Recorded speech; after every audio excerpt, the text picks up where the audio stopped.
सबको लगता है। दिन ढलने को था। पहाड़ी गांव होने के कारण गांव के आसपास के घने जंगलों से जंगली जानवरों की डरावनी आवाजें आना शुरू हो गई थी, जिन्हें सुनकर साकेत का दिल घबरा रहा था। बस ने गांव से लगभग 1 किलोमीटर पहले ही उसे उतार दिया और अब वो पैदल ही दादी के घर की ओर निकल पड़ा था। कुछ देर बाद वो अपनी दादी के घर पहुंचा और उसी के साथ कुछ धुंधली यादें साकेत के दिमाग को छू कर निकलने लगी।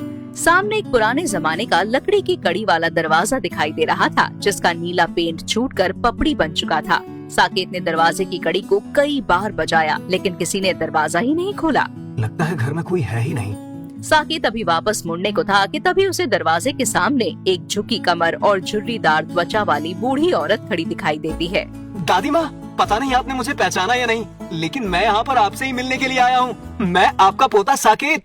साकेत खुशी से उछलते हुए बोलता चला जा रहा था, लेकिन सामने खड़ी दादी के चेहरे पर कोई भाव नहीं दिखाई दे रहा था। तुम्हें यहाँ नहीं आना चाहिए था। क्यों आए हो यहाँ? तुम्हें किसी ने रोका नहीं? रोका था, लेकिन मैंने किसी की नहीं सुनी। साकेत अपने माँ और पापा के साथ मुंबई शहर में रहता था। मुंबई में ही उसकी पढ़ाई लिखाई हुई थी, लेकिन फिर भी उसके मन में बचपन की वो यादें ताज़ा थी, जब वो अपनी दादी के साथ एक छोटे से गांव में रहा करता था। 2 दिन पहले। पापा, दादी वहाँ गांव में अकेली रहती है, हम कभी वहाँ जाते नहीं। मैंने सोच लिया है, मुझे अब दादी के गांव जाना है। बेकार की बातें मत करो। उस जगह से निकल पाना इतना आसान नहीं था। अब अगर हमें मौका मिला है वहाँ से दूर रहने का, तो उस अंधेरे में लौटने की बात मत करो मेरे सामने।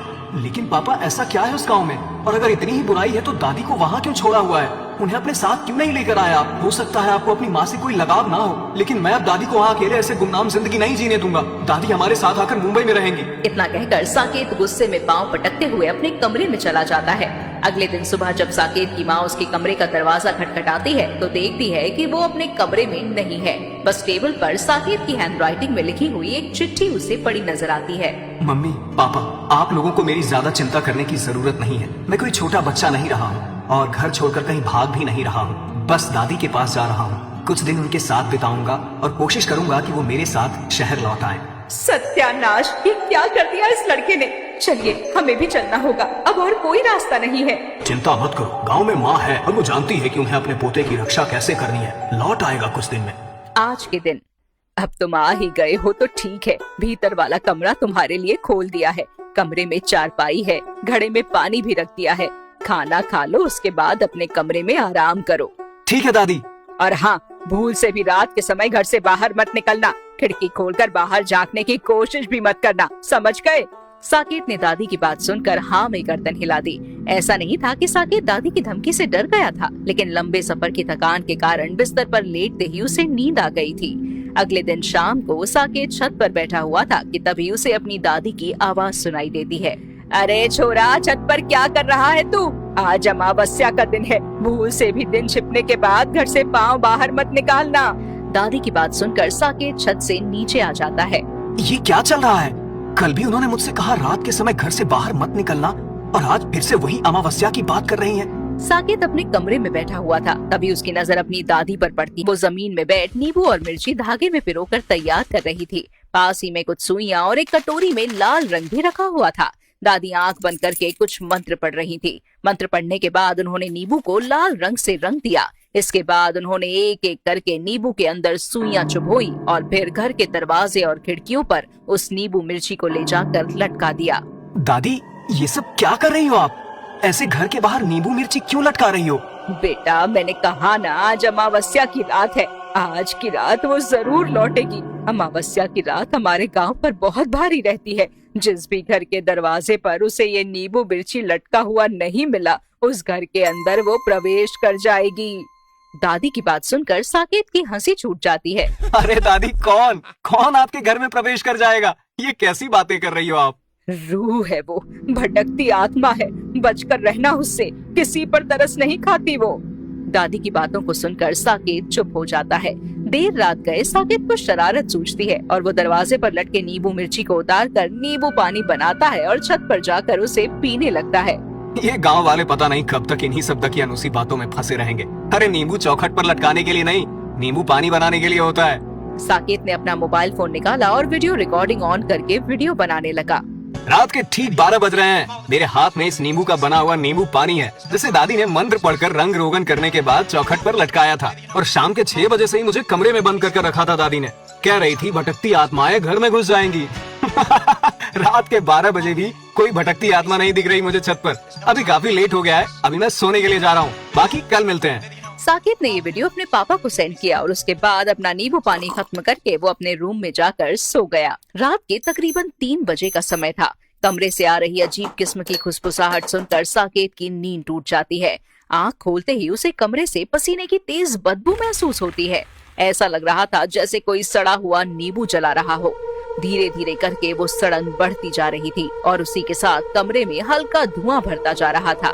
पसीने में उसके शरीर का रोम रोम भीग चुका था। घबराकर उसने पंखे की ओर देखा। पंखे पर एक काला साया उसे बैठा नजर आया, जो अचानक से साकेत के ऊपर कूद पड़ा। साकेत के मुंह से जोरदार चीख निकल गई और वो बेड से उतरकर नीचे खड़ा हो गया। कमरे में सिर्फ एक नाइट बल्ब जल रहा था, जिसकी धीमी नीली रोशनी में उसने अपने सामने एक साए को खड़े हुए देखा, जिसकी आंखें काली थी और मुंह से खून बह रहा था। उसके शरीर पर हूबहू वही कपड़े थे जो साकेत ने पहने हुए थे, लेकिन चेहरा बिल्कुल सफेद था। साकेत ये सब देखकर बुरी तरह घबरा गया। उसने चौंक कर लाइट जलाई, लेकिन अब कमरे में कोई नहीं था। ना वो परछाई, ना धुआं, ना गंदी बदबू।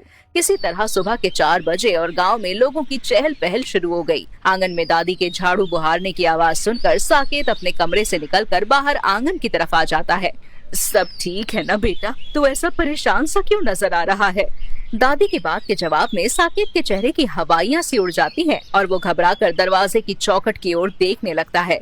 दादी भी मुड़कर चौखट की तरफ देखती है तो उसके होश उड़ जाते हैं। चौखट पर लटकी हुई नींबू मिर्ची अपनी जगह से गायब थी। हे भगवान, ये क्या अनर्थ हो गया? मैंने तो शाम को ही नींबू मिर्ची लटका दी थी, कहाँ चली गई? इसका मतलब उसे घर में घुसने का रास्ता मिल गया। मुझे माफ कर दो दादी, वो कल रात में। इतना कहते ही साकेत का शरीर अकड़ने लगा और वो जमीन पर गिर गया। उसके मुंह से सफेद झाग निकल रहा था और आंखें पलट गई थी। दादी का चेहरा बिल्कुल सफेद पड़ने लगा था। उसे अनिष्ट की आशंका हो गई थी। दादी दौड़कर मंदिर की तरफ जाती है और मंदिर से लाकर रक्षा सूत्र उसके हाथों में बांधकर मन ही मन कुछ मंत्र पढ़ने लगती हैं। कुछ देर बाद साकेत को होश आ गया था, लेकिन उसकी आंखें सामान्य नजर नहीं आ रही थी। उसकी आंखें बिल्कुल लाल थीं, जैसे आंखों में खून उतर आया हो। दादी साकेत को उसके कमरे में ले जाकर दरवाजा बाहर से बंद कर देती है। हर गुजरते पल के साथ साकेत की हालत खराब होती जा रही थी। कभी वो जोर जोर से हंसता तो कभी दीवार में सर मार मार कर बुरी तरह से रोने लगता। कभी अपने सर के बाल नोचता तो कभी दरवाजा खुलवाने के लिए जोर जोर से उसे पीटना शुरू कर देता। दूसरी ओर जिस बात का डर था वही हुआ। साकेत बहुत बड़ी मुसीबत में फंस गया है। हमें इसी वक्त गांव जाना होगा। क्या हुआ जी? ऐसी बातें क्यों कर रहे हैं आप? साकेत के पापा उसकी माँ को वही वीडियो दिखाते हैं जो साकेत ने पिछली रात रिकॉर्ड किया था।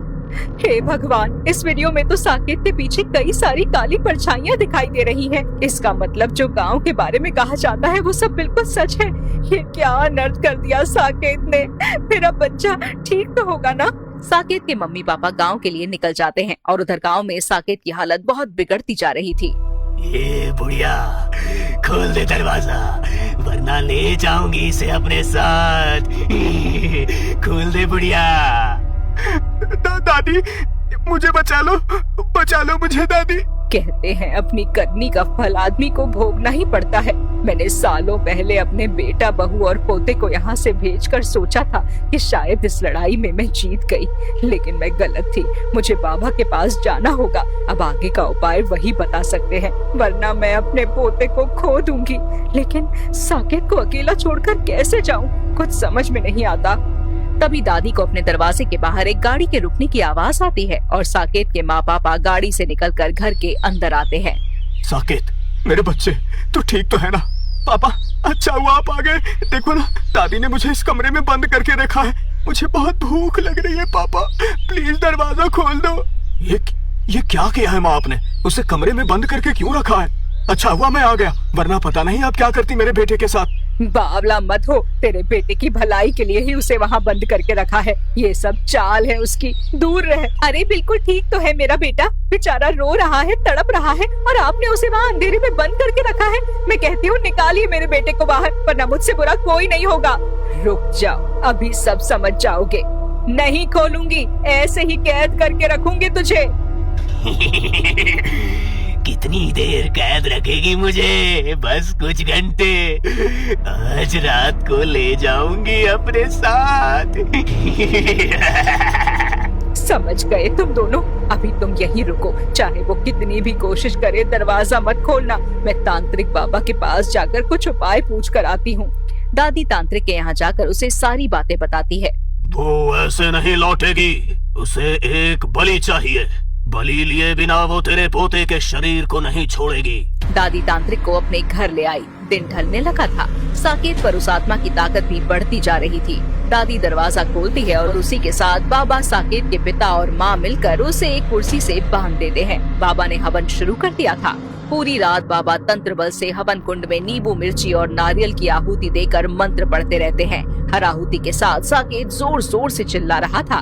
उसकी बिगड़ती हालत देखकर उसकी माँ और पापा के हाथ पांव फूल रहे थे। सुबह की पहली किरण पड़ते ही बाबा ने अपना अंतिम मंत्र पढ़ा और उसी के साथ साकेत और उसकी दादी दोनों बेहोश होकर जमीन पर गिर पड़े। साकेत के माँ और पिता ये देखकर घबरा जाते हैं और पानी के छींटे मारकर दोनों को होश में लाने की कोशिश करते हैं।